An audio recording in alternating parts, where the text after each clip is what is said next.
Welcome back to Sidebar. We're here with Lenwood Long Sr., President and CEO of the African American Alliance of CDFI CEOs. Delighted to have you, Lenwood. For those who are not perhaps up to speed, can you explain, first of all, what a community development financial institution is? Good. Great question. First, let me say how glad I am to be here. But when you think about financial institution or community development financial institution, they are really mission-based nonprofits that are engaged in providing a variety of financial products and services, primarily to low-income communities. And so they can be in the form of small business loans, housing, commercial real estate, even in some cases, healthy food to address those areas and those communities that suffer from food deserts. That's a huge mission. Excited to hear it. It's an exciting mission. Yeah, I'm curious, why is it so important to have an alliance for Black CEOs that are in the CDFI community? Yeah, well, a couple of things.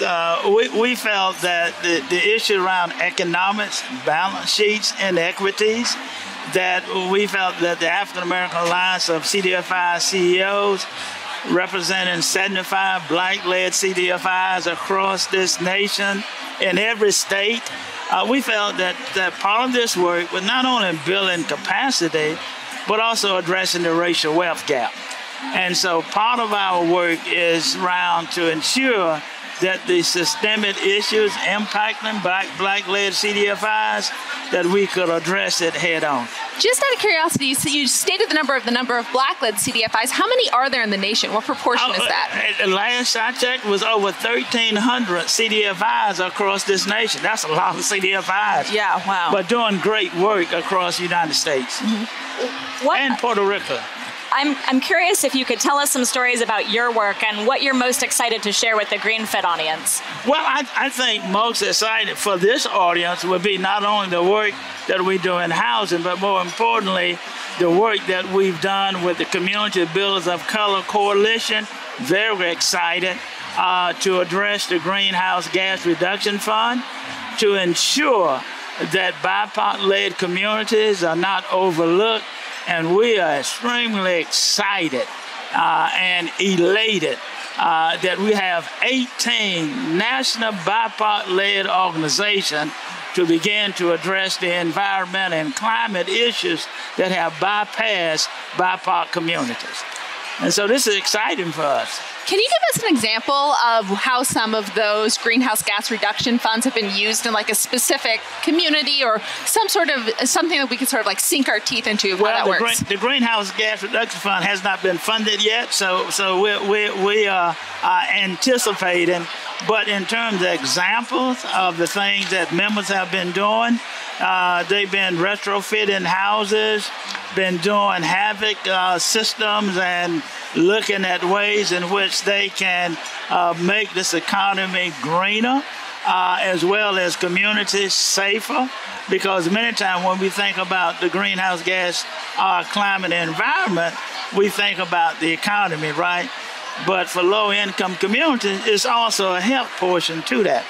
And so there are a number of things that our members are doing to address not only the economy, but also the health.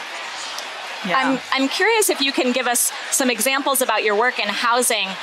It sounds like there's a lot of intersections between the way housing and health and greenhouse gases come together. Can you talk more about that? Oh, sure.